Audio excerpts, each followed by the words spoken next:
Hello everyone, welcome to the U.S. Marine Channel. On October 4th, amid rising tensions in the Pacific, the USS Gerald R. Ford, America's most advanced aircraft carrier, was commissioned for the first time, creating uncertainty about the role this massive ship will play in future wars. Built at a cost of $13.3 billion, the Ford is the largest and most expensive warship ever built, boasting a sprawling 5-acre flight deck and new technology aimed at making it the world's most powerful aircraft carrier well beyond 2050. It carries 4 squadrons of fighters and a large number of support and tactical aircraft. Its air power exceeds that of at least 60 countries and carries more stealth fighters than the entire Russian military. Ford is more than 9 stories above the water's surface and weighs 97,000 tons. This is 32,000 tons heavier than the largest battleship of World War II. But just because it is big does not mean it is slow. With 2 A-1B reactors, the ship has about 3 times the power of any existing U.S. supercarrier, about 300 megawatts in all, according to the Navy. Seeing this ship on the water is like watching a New York City block pass by at 34 miles per hour. From phase 1.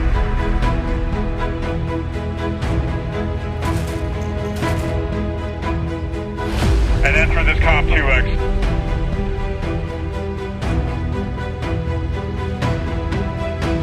However, the new anti-ship missiles flying from China, some of which can travel at hypersonic speeds in excess of Mach 5, threaten to render Ford and the Navy's entire Pacific Fleet obsolete.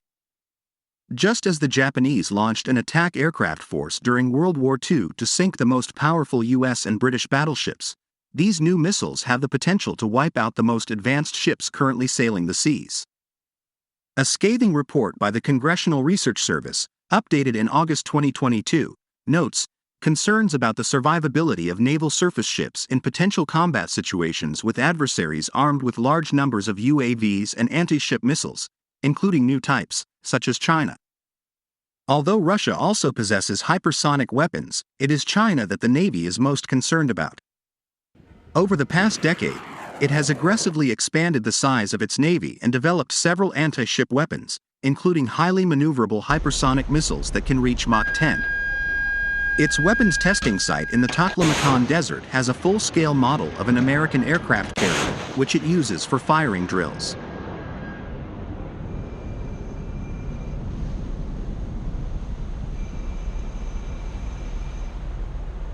China's military buildup comes at a precarious time for the region. China claims almost the entire South China Sea, thousands of miles from its own shores. These claims are highly disputed, as international law limits territorial claims to 12 nautical miles offshore. Allies in the region rely on the U.S. naval presence to maintain free passage. The U.S. Navy is a key player in the region, says Jason Lyons, a retired Marine and former CIA officer.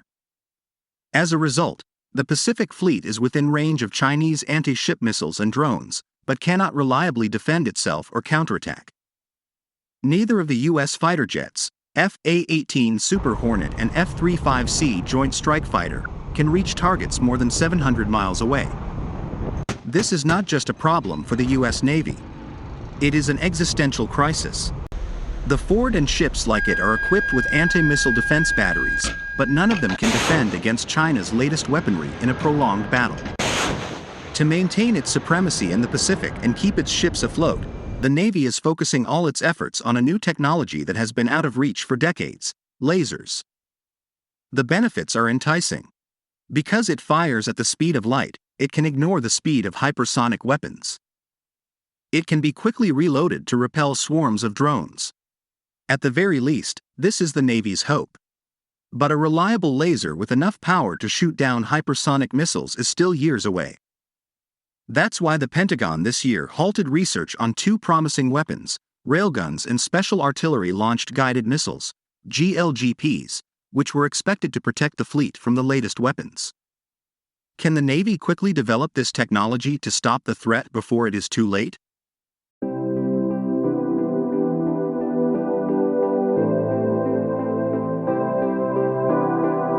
In 2021, the Biden administration established a Pentagon task force to assess the threat posed by China's rapid naval expansion. A year later, based on the task force's findings, the Pentagon declared China to be America's most significant strategic competitor.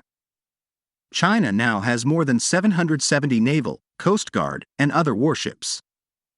This is more than twice the size of the U.S. fleet.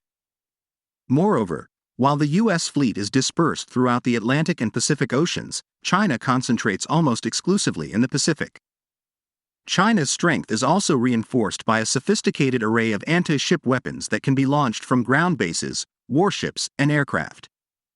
The most powerful are long-range missiles such as the DF-21D, DF-26, and DF-ZF. Chinese missiles can inflict devastating damage. The 35-foot-tall DF-21D is a ballistic nuclear missile capable of destroying a ship over 1,000 miles away.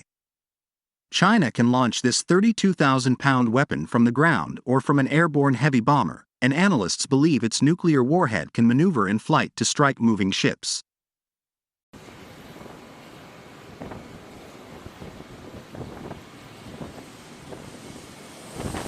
The DF-26 is more than 4 stories tall and has an even longer range.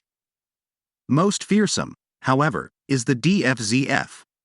This hypersonic missile is said to reach speeds of Mach 10 and can strike from over 1,500 miles away. While the other two weapons fly in an arc and are easily intercepted, the ZF maintains a high degree of maneuverability even after entering the atmosphere and soaring toward its target. This makes it difficult for naval defenses to even shoot down a missile flying at low speed. Intercepting missiles in flight is one of the most complex fire control problems in existence, says retired Navy Chief Master Chief Don Garcia, a weapons specialist who served on destroyers and cruisers. The speed and unpredictable path of the DF-ZF makes it almost impossible to stop with existing defenses. China's hypersonic weapons are not the only threat. Carrier commanders have long understood the vulnerability of anti-ship cruise missiles to gun batteries. When fired in large numbers, these weapons can overwhelm a ship's defenses. In addition, swarms of drones, which are relatively inexpensive and can fly long distances, can easily neutralize carrier groups. The Navy's concerns about Chinese anti-ship weapons are backed by history. On December 10, 1941, just 3 days after the Japanese bombed Pearl Harbor, the British deployed a small but powerful group of warships to the Malay Peninsula. Known as Force Z, the fleet included 4 destroyers and 2 massive battleships. HMS Repulse was a veteran of World War I and had undergone significant upgrades in the 1930s. The newest ship at the head of the group had already received high praise for its pivotal role in sinking the German 50,000-ton battleship Bismarck 7 months earlier. The Royal Navy recognized the impact of air power on the war at sea, but its leadership underestimated its destructive power.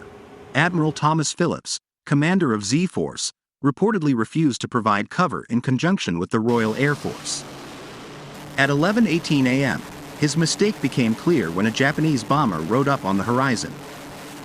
4 destroyers and 2 battleships opened fire with weapons ranging from 40mm automatic cannons to 3-inch anti-aircraft guns, zigzagging their course to dodge torpedoes thrown into the sea by the Japanese bombers. Repulse's captain, William Tennant, reported that the ship avoided 19 torpedoes within the first hour. The new battleship was not so lucky, however. After receiving a direct hit, the Prince of Wales tilted to port. 2 more torpedoes penetrated the hull and another hit the port side of the Repulse.